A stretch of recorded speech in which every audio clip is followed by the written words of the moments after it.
Welcome you all to the accounting part of YouTube channel. So in our last video we covered the property plant and equipment standard, that's LKS 16. So today we are expecting to cover the LKS 2, that's accounting for inventory. So when it comes to a company's account, the adjustment from inventory will be a definite adjustment. So you have to have a thorough understanding about how to account for inventory, right? So before moving on to the standard LKS 2, let's discuss what do you mean by inventory. So what do you mean by inventory? So that's the stock that we are keeping in our warehouse or in our stores or inside our company with the purpose of reselling or with the purpose of selling to our customers, right? So let's take a small example. So when it comes to a garment factory, the finished goods or the finished products of their company are coming under inventory. Apart from that, semi-finished apparel items are also a part and parcel of their inventory. And apart from that also, the raw materials that they have purchased, let's say they have purchased some raw materials from PETA, so those raw material items are also a part of their inventory because those raw material items have been purchased with the intention of producing something to sell, right? So all those items are covering the inventory. Okay, so if I take another example, let's take a car sale. So in a car sale, what is their stock? So that's cars, right? So the cars that they have purchased with the intention of selling to the customers. So why don't we categorize those cars and vehicles under LK 16? So in that point you have to check the intention of the company, right? So that what do you mean by PPE or property plant and equipment? That's their assets that they have purchased for their productions, right? To be used for their productions and operating activities. But when it comes to a car sale, those cars have been purchased with the intention of reselling. That's not with the purpose of operating inside the business or operating inside the business for the administration or the production services, right? So you have to check the intention of purchasing those assets. So if the purpose of the purchasing those assets is to resell or to make something to sell their customers or to produce something to sell their customers, so then those items are categorized under LKS 2, that's coming under inventory. Okay, so as per the inventory standards, that's LKS 2, these are the items included within the categorization of inventory. So according to the standard, held for sale in the ordinary course of business. So that's the items that we are keeping to sell, to resell or to sell to our customers. So it covers our finished goods stock, right? And in the process of production for such sale, this means those items are still in the process of producing something to sell to their customers. So simply that's the semi-finished items or the work in progress. We call it as work in progress. And third one, in the form of materials or supplies to be consumed in the production. So those are the items that we have purchased from our suppliers in order to produce something to sell our customers. So that's simply our raw materials. So as a summary, inventory includes our raw materials, work in progress and finished goods. All those items are covering our inventory. So in our last video, we discussed how to determine the cost of property, plant and equipment. So likewise, when it comes to the inventory also, you have to determine the cost of inventory. So simply it includes three parts: cost of purchase, cost of conversion and other cost. So when it comes to PPE, there are two parts now. So that's purchase price plus the other expenses to bring the asset to the present location and present condition. So here there are three parts. Cost of purchase. So what do you mean by the cost of purchase? So simply that's the amount that you pay to your suppliers in order to acquire those assets. So it may include the list price of the inventory, list price of the supplies. So apart from that, it may include handling charges and loading and unloading charges and airport duties, taxes, those things. And so when it comes to cost of conversion, so that's the conversion part of your raw materials into finished goods, right? It may include direct labor and other directly attributable expenses to convert your raw materials into a finished product. And other cost, So it may include other expenses like overhead charges and designing cost, those things, right? So the summary of or the sum of all those items should be the cost of your inventory. Okay, so now you know what do you mean by the cost of inventory. And the other technical term that you have to be familiar is net realizable value. So we call it as NRV, that's net realizable value. So what do you mean by net realizable value or the NRV?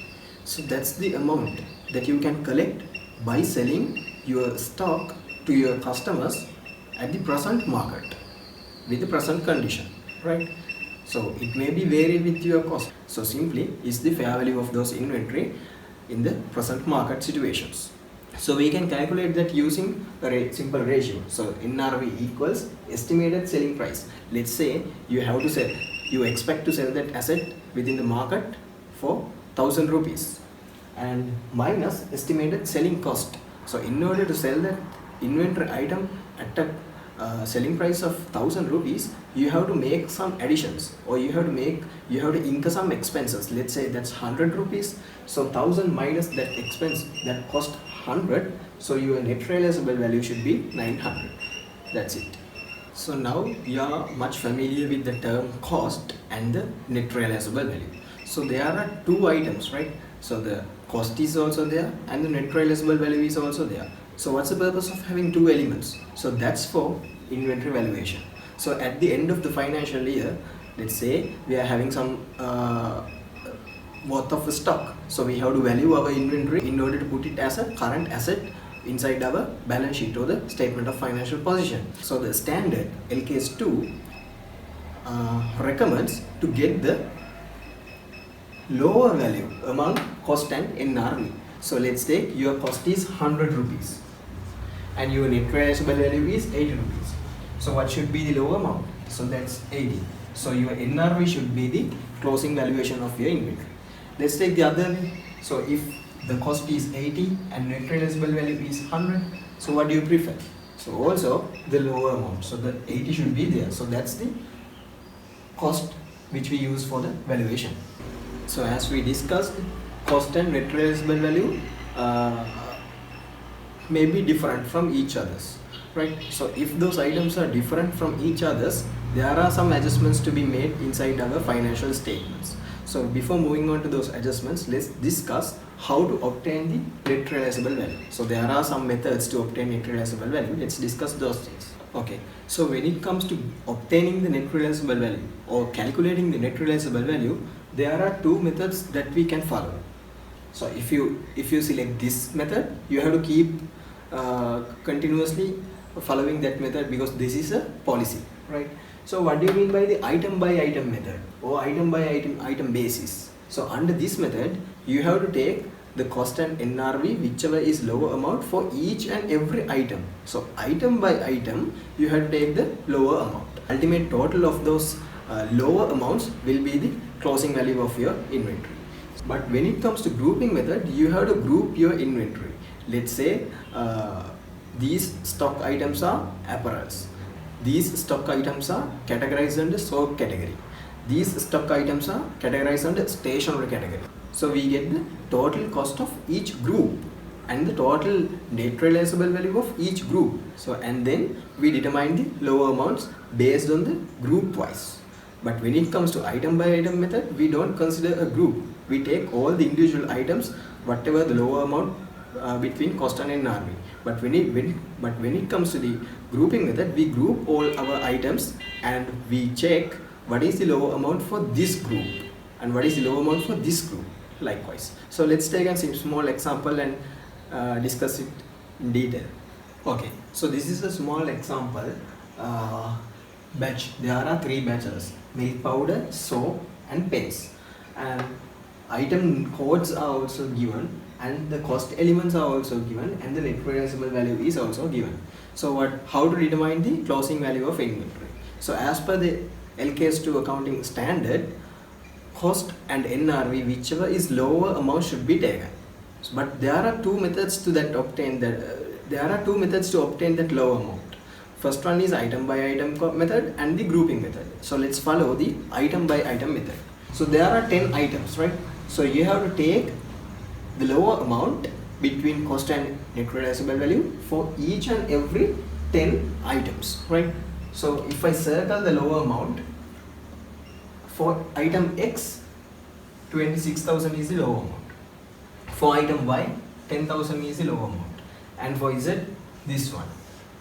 And for soap, this one. And for B, this one.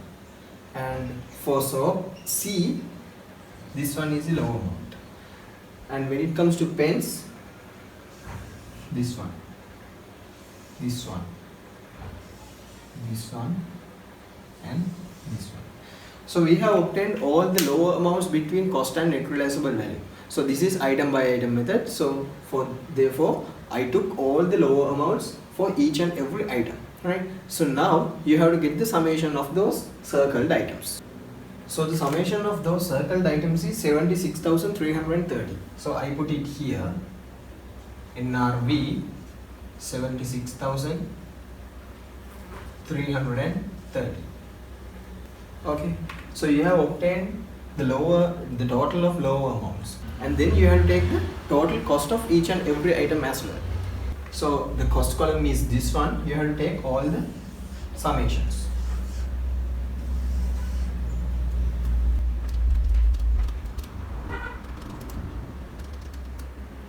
So the total cost of each and every item is 84,350.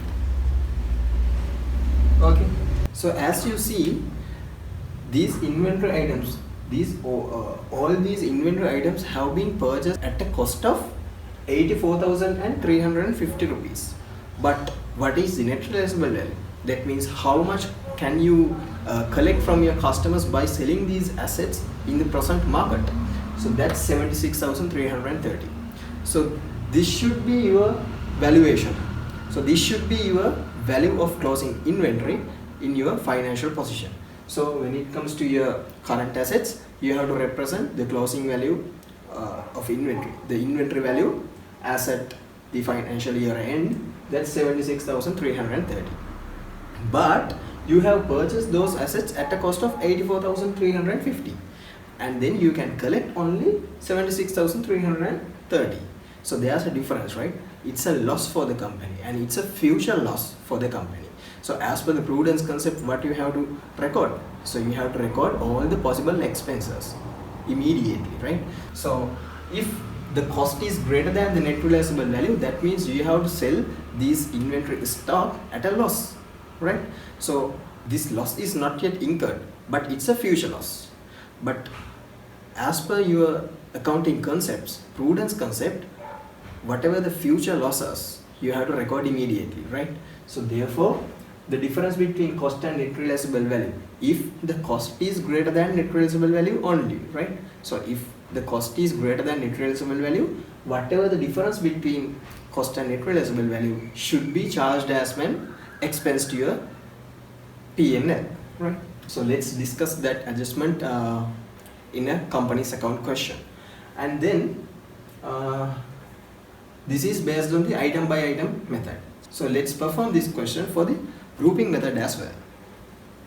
So as we discussed earlier, here the batches are given. So you have to take the lower amount for each batch, not to the each item. So if we take the milk powder batch, the cost of the milk powder batch is 38,100, and the net realizable value is 39,600. So what is the lower amount? So that's cost. So you have to take this figure. And when it comes to soap, the lower figure is 9,090. So that's the NRV. And when it comes to pens, it's 31,040 rupees. So you have to get the total of these items. Okay. So the total of lower amounts is 78,230. So that's the net realizable value. And the cost is not going to be changed. That's the amount that you paid to your suppliers at the time of purchasing. So that's the total of this line. So that's 84,350. So here also the cost is greater than the net realizable value. That means there will be a possible loss. So we have to take it immediately to our P&L. So whatever the difference between this amount should be charged as an expense to your other cost items, right?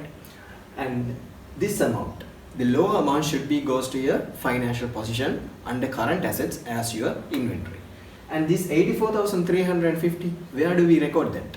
So that should be recorded under cost of sales when calculating the cost of sales. As closing inventory, we deduct the closing inventory value, no? So for that we have to take the cost element, right? Okay, so if you take the 2018 A-level second paper, the question number 1, that's the company's account question. So just have a look on the first adjustment under additional information. The first adjustment, the inventory consists of 3 categories and their cost and net realizable value as of 31st March 2018 were as follows. So they have given categories 3 items, milk, rice and sugar, and the cost element and the net realizable value elements are also given, and the totals of those items are also provided, but they have not mentioned which method they follow in order to value the net realizable value. So in such a scenario, you have to take the item by item method. So that means for each item you have to take the cost and NRV, whichever is lower amounts. Let's do this question. So as you see, when it comes to milk, the cost is 4,200 and net realizable value is 4,400. So whichever is the lower amount, so that's the cost. So that's 4,200. So we have to take 4,200 here. And when it comes to rice, that's 2,500 and 2,100. So you have to take the net realizable value, that means 2,100.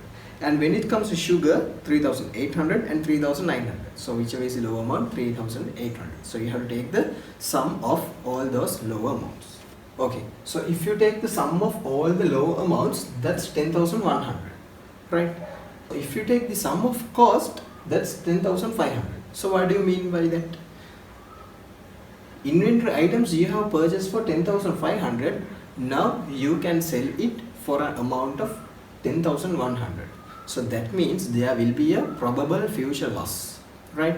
So the future loss is 400, right? So how the double entry should be recorded?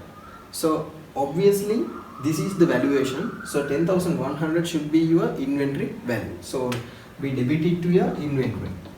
Inventory debit 10,100. And this 400, this is a stock loss, right? So this is an expense, as we discussed earlier. The cost is greater than the net realizable value. Therefore, the company will meet with a stock loss. So it should be a debit. It should be debited to a stock loss account. So we charge it to other expense. Okay. So we record here stock loss debit 400.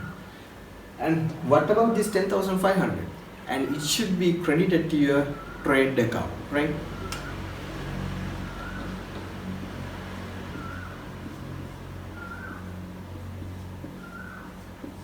So when calculating your cost of sales, you have to deduct your closing inventory. For that, you have to consider only the cost element, right? So that should be that. So therefore, this one should be come here. So now the double entry is getting tallied. So this is how you have to record double entries when there is an inventory adjustment, right? But if the net realizable value is greater than your cost, then it's an indication of a future gain. So how do you record? Do you recognize future gains in your financial statements? No, right? Until it is getting realized, we do not recognize those things. So disregard the net realizable value. You have to take only the cost element. So in such a scenario, inventory value should be the cost and the trade account should be created using the cost, and then no stock loss or stock gain, right? So if you take the 2017 A-level paper, second paper, in the first question, under additional information number 1, the cost and net realizable value of inventory of goods as of 31st March 2017 were as follows. Manufactured goods, purchased goods. Cost is given and net realizable value is also given. In valuing inventory, the manufactured goods and purchased goods are considered separately. So that means they use item by item method for inventory valuation. So what is the lower amount? When it comes to manufacturing goods, the lower amount is 1,000. That's cost. And when it comes to purchased goods, lower amount is 1,000. So that's the net realizable value. So 1000 plus 1000, the net realizable value, ultimate net realizable value should be 2000. And at the same time, you have to consider the cost of those assets as well. So as you see, the total of the cost is 2300.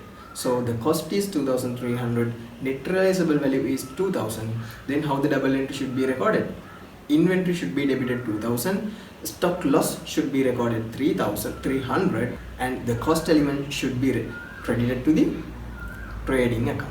So that's how the double entry should be recorded. Okay, so the last topic that we have to discuss under LKS2 inventory is inventory issuing methods. So that means how do you issue your inventory from your warehouse to the production department. So there are three methods. FIFO, that means first in first out. First in first out in the sense, whatever the inventory item came to your stores first will be issued first for the productions, right? When it comes to a food manufacturing company, the vegetable items which came to your stores initially, which came to your stores first, will be issued to your production department first, because your inventory items are very perishable, right? So if you lose to issue those items, obviously you have to ended up with a stock loss, right? So therefore you have to follow the FIFO method. And then WAC, that means weighted average costing method. So that means you don't consider whatever the inventory came first or later. So you issue as you want, right? Using a weighted average cost, right? So let's discuss how do you record, how do you calculate those items. And then LIFO method. So that means last in first out, and it's the opposite side of the FIFO method. So whichever the item came at last to your stock will be issued first. So normally it's not practical, right? So therefore at the A-level examination, LIFO method is not tested. So only the FIFO and WAC will be tested. So let's discuss using a small example, how do you account those, how do you record using FIFO method and WAC method. Okay, so this is a small example. Opening stock as at 1st January 2020, 500 units at 10 rupees. And then purchases on 2nd of January 2020, 800 at 12 rupees. And then issues 5th January, 1000 rupees. And then again purchases on 10th January, 800 units at 15, and issues on 15th January 2020, 1000. So for that you have to have a schedule like this. So there are mainly three parts: purchases, issues and balance. So when it comes to the purchases, number of units, how much you purchase, and the unit price and the total. Issues are also the same, balance is also the same. So our first one is opening balance at 500 units at 10 rupees. So your opening stock 1st of January, your balance is how much? 500 units at the value of 10 rupees. So altogether 5000. So we have recorded this one. And then purchases on 2nd of January 2020. How much you purchase? 800 units at a per unit cost of 12. So how much is 800 into 12? So that's 9600. So once you purchase this 800 units, your inventory level goes up to 1300, because currently you are having a 500 stock, and then you purchase 800. So altogether your stock level will goes up to 1300, right? And then your value, so the previous value is 5000, and you purchase a stock worth of 9600. So altogether your values goes up to 14600, right? And then issues. So how much you are going to issue? So that's 1000 units. So this is FIFO method. So therefore you have to issue the items that you purchased at first. So therefore you have to issue this 500 first. So I put 500 here. So the 500 has been purchased at the price of 5000. So this 500 is gone. and then we have to issue 1000 now. So out of 1000 we have issued already 500, and another 500 should be issued from this 800, and then the balance of this 800 is 300 now. So we issue again 500. So we have purchased those 500 at a cost of 12. So therefore the value is 6000. So altogether our issue cost is 11,000. That 11,000 should be removed from here. Okay, now you issued 1000, so you are having a inventory balance of 1300, and then you issued 1000, so your balance comes down to 300. So your values also should goes down. So the issue cost is 11,000, so your 11,000 should be deducted from 14,600, so that's 3,600, right? And then again purchases on 10th January. How much you purchase? 800 units at the cost of 15. So 800 into 15, 12,000. So by purchasing 800, your inventory level goes up. Now it should be 1100, and the value should also come up, should be 15,600. And again you are going to issue 1000 units. So that's at the 15th January. As you are following the FIFO method, you have to issue the inventory whichever has been purchased earlier, purchased at first. So there's a balance of 300 out of this 800 purchases, right? So we have to issue this 300 first. So if we issue this 300, that 300 has been purchased at the price of 12.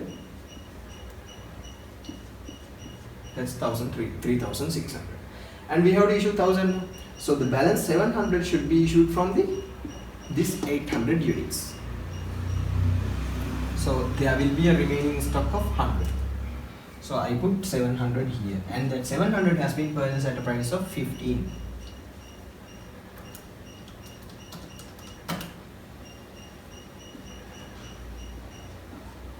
So that's 10,500. So altogether 14,100. So once you issue your stocks, your inventory level should goes down. So now before issuing, you are having an inventory value worth of inventory amounting to 1,100. Now you have issued 1,000 inventory. So your remaining balance should be 100.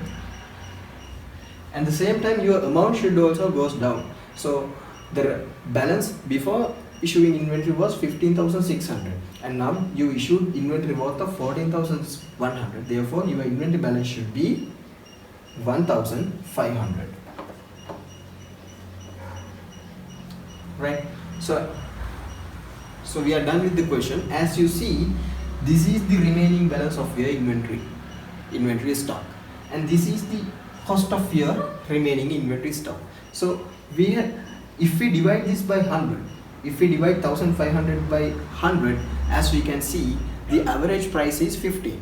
So that means the remaining balance is the amount that you have purchased at last, because you have issued all the items that we purchased earlier, as we are using the FIFO method. So as we discussed earlier, there are two methods to issue inventory. The first method is FIFO method. So that's we have already discussed. And the second method is WACC, that's the weighted average costing method. So we have to follow the same question using the weighted average costing method as well. So the opening balance is 500 at 10 rupees. So 1st of January, opening balance units 500 at 10. So the amount is 5,000. So that's done. And purchases on 2nd January 2020, 800 units at the cost of 12 rupees. So that's 9,600, and likewise this balance should be added with another 800, so altogether 1,300. And the rupee value should also goes up, so it should be added with 9,600, so that means it is 14,600.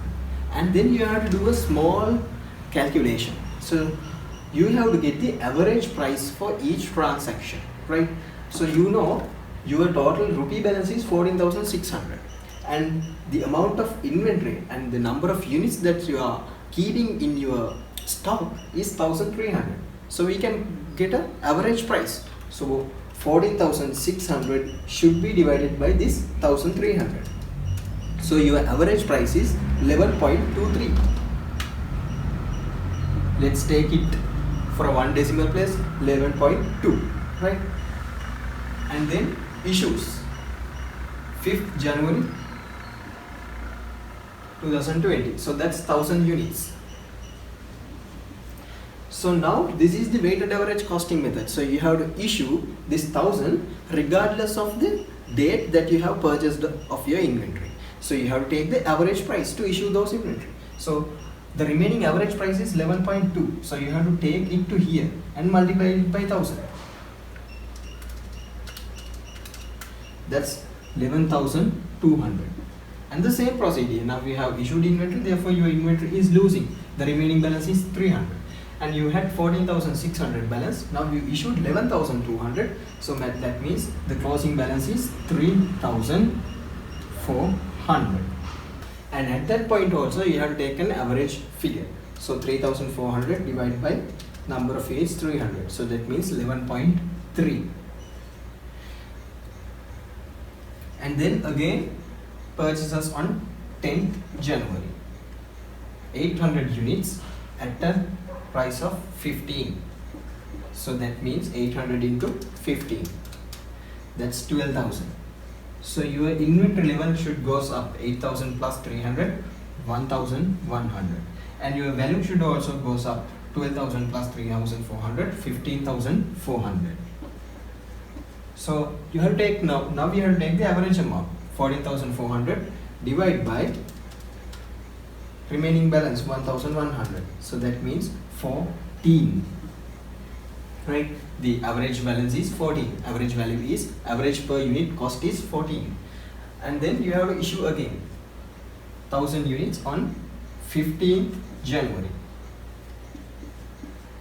For that you have to take the remaining average value, that means 14. So it should be 14,000. So if you issue inventory, your inventory level goes down for 1,100 minus 1,000, remaining balance 100. And then your balance should also goes down. 15,400 should be deducted by 14,000. That means 1,400. So the average figure is 14,400 divided by 100. That means 14. Right?